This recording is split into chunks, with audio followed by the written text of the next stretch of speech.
summit earlier this week. Will the Leader of the House grant a debate in government time about the state of British democracy? On the 23rd of June 2016, 70% of my constituents in Romford voted to leave the European Union, as did the rest of the United Kingdom. Yet this so-called EU reset is in fact a surrender of our hard-won Brexit freedoms.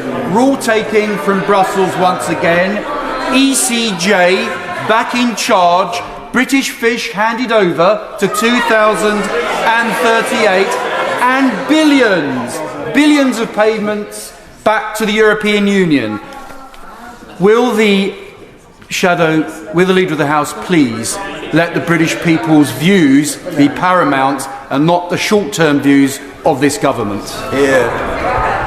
Well, I think what people voted for in the referendum was to leave the European Union but to retain many benefits of trade and cooperation, which his government failed to negotiate in the aftermath of that referendum, and this government has brought about. And he can't have it both ways, because one of the promises that his government made was that leaving the EU meant we could do lots of other free trade deals with other countries. That's what this government has delivered. A trade deal with India, unique and unprecedented, and a trade deal with the US as well. So we can't have surrendered ourselves to the EU if we're getting those trade deals at the same time as securing the benefits. And he will know that in actual fact what has happened since we've left the EU is that we've had to adopt all the standards and regulations from the EU in order to continue trading with them, but we've had absolutely no benefit from doing that, and now we've got those free trade benefits as well as doing that. So I'm sorry to say